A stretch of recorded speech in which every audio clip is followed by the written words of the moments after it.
You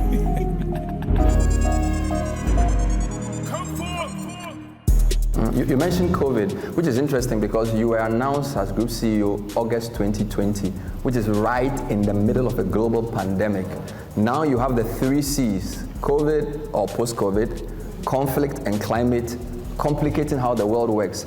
How must it be for you for the past 2.5 years, just being in the middle of this maelstrom? Yeah, it's been for me the same as it's been for everybody, I would presume, which is having to think through what the interaction of all these forces mean and trying to see how it will evolve and progress. I don't think we're post-COVID.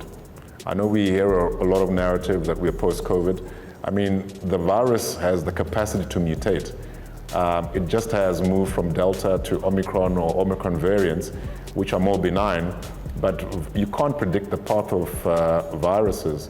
So I would like to think that we are behind the hard lockdown arrangements of COVID because we have very effective vaccines that have been developed and are available. Yes, we've had our challenges across markets to access those vaccines, but I'd argue that on COVID, yes, we're behind it, but we need to maintain our vigilance such that if another variant came along. But to your point, what we're now dealing with, and these things all interact, is the conflict, the Ukraine-Russia war. And I think what has surprised many, and it's something that we need to think about as Africans, is how much dependency on food, particularly wheat and sunflower, we've had as Africans who have 70% of all available uncultivated arable land is on the African continent, yet we're importing so much wheat, sunflower oil.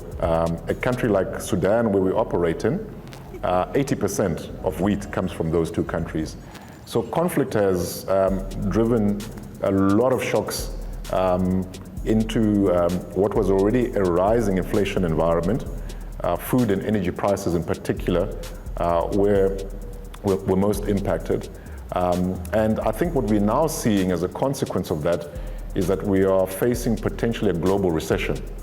And even the US is surprised by the level of inflation. So the conflict has manifested itself globally, and I think the biggest impact is going to be in emerging markets such as the ones we operate in as MTN. Ghana would also be affected. So that's on the C side. And the climate change is linked to the conflict because all of a sudden Russian gas and oil sanctions are coming up. So there's almost a little bit of a retroactive response back to using lots of coal and looking at to tapping resources in terms of oil and gas in other markets. So I think we're going to see a bit of a challenge on the progress towards net zero.